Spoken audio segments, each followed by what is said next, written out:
Alalo ko yung ti gobernador ti probinsya ti Nueva Vizcaya ti maysa corporation mangilako iti mapataod da kuryente babaan kadagiti mini hydroelectric projects da tapno matulungan ti Novelco amang supply iti kuryente.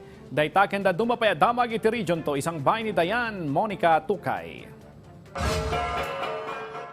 Iti Nueva Vizcaya, guy-guyo-guyon ti gobernador ti probinsya ti Smithbell Mini Hydro Corporation nga ilako da iti Novelco ti kuryente ang mapataod da babaan iti mini hydroelectric projects kas kanayunan a supply para kadagiti consumer. Manamnama nga 11.35 megawatt ti mapataod ti matunuan hydroelectric power plant iti ang Baguio, ken 10.5 megawatt ti maparnuay ti matuno to hydroelectric power plant a Masarakan iti Santo Domingo, Laod, Bambang. Manamnama ang makatulong dagiti naisingasing a proyekto iti renewable energy capacity ti Nueva Vizcaya bayat a suportaran ti local development ken provincial government energy priorities.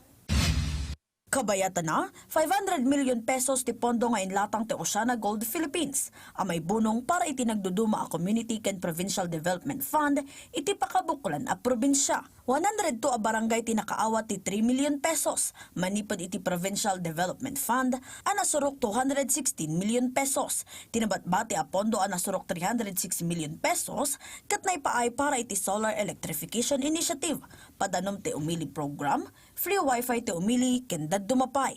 Ti allocation ti CDF kat may basar kadagiti kondisyon iti sidong ti Financial and Technical Assistance Agreement nga inted ti nasyonal a gobyerno iti Oceana Gold iti 2021. Agtalinaed nga epektibo ti katulagan agingga iti 2044. Ken iti Cagayan, napartangan a boundary checkpoints ken surveillance ti livestock ken poultry, tim patumpal ti Provincial Veterinary Office tapno masigurado, asaan na makastrak iti probinsya ti anyaman a sakit, amabali na makaakar iti dadu mga ayop. Dagiti dokumento aso matan dagiti checkpoint, ket ti veterinary health certificate, shipping permit, resulta ti blood test, ken sertifikasyon nga awan ti African swine fever para kadagiti baboy, ken avian influenza para kadagiti manok. Naisayang katpay ti surveillance babaan iti panagkolekta iti sample ti dara, swabbing, kindagos a laboratory analysis iti Regional Animal Disease Diagnostic Laboratory Region 2, tapno masiguro adagiti ayop kat awanan dagiti nasao a saksakit. Inamakaso ti bomb threats iti nai-record ti Regional Anti-Cybercrime Unit Region 2 manipod idi ng rugi ti klase itaas school year. Sigun kini RACO 2 Chief Police Colonel Efren Fernandez, identified dagiti individual iti likodan dagitoy. Naipasidong itan iti kaskanan a proseso dagiti individual ken may paayan iti cyber warrant. Dagiti online bomb threats wenno bomb jokes, ket alisto ang mga patulod kadakwada iti Emergency Disclosure Report wenno EDR babaan ti Meta. May palagip dagiti nai-report a bomb threat ket babaan iti text message iti Iliti Lalo, Kamalanyugan, ken Tuguegarao City.